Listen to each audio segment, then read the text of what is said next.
Fantastic Mr. Fox.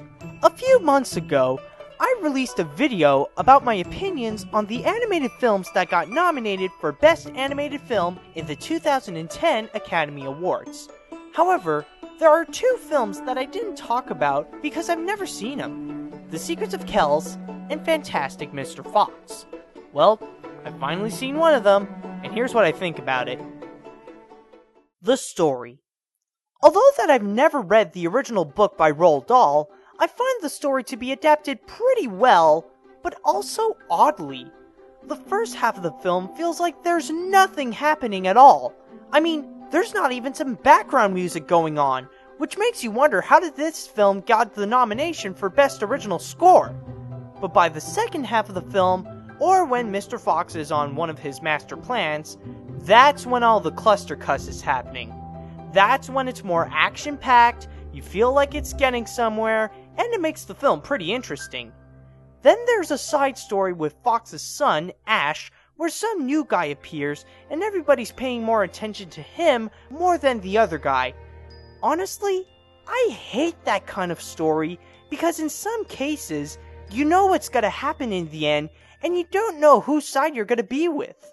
But at least it doesn't really interfere with the main story. The animation. I find it interesting to see a newcomer in the stop-motion field to enter in the movies, because we're always used to see the ones made by either Aardman Animations or Henry Selick. First of all, I love the spirit it has to make the film 100% stop-motion animation. There's not even a single computer-animated effect in there. The design of the characters look more realistic, and the character animation is really mind-blowing. Like, there are times that I feel like they perfected some of the movements.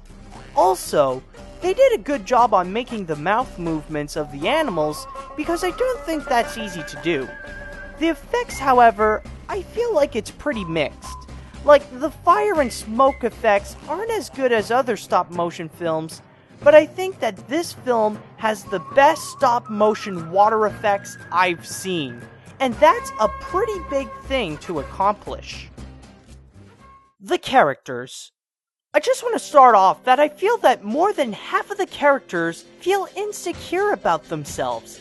I don't know if it's because they speak way too softly or something, but it's like some of them didn't really man up. The only character I find that it's okay to do that is the Otter, simply because he's voiced by Owen Wilson.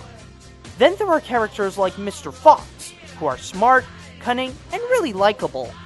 And there are also those like Badger, who makes a good supporting character. Franklin Bean, one of the humans, really needs a mention here, because this guy is an amazing villain. I mean, you can't get more threatening than this guy. The acting is really non-surprisingly great. I say non-surprising because that's what you're gonna expect with a cast like George Clooney, Meryl Streep, Bill Murray, and Willem Dafoe.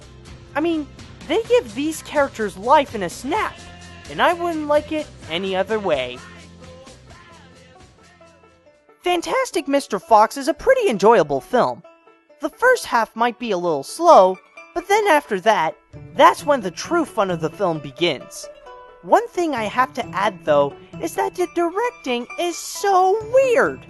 I don't know if it's because I've never seen a Wes Anderson film before, but what's with all the close-ups with the characters looking straight at the camera, insecure characters, and half the time, there's no music? Does that change how you'll enjoy the film? Most likely not. And by the way, for those of you who are concerned if I'm gonna also review The Secrets of Kells, I will review it, but some other time. But for now, go out and watch Fantastic Mr. Fox.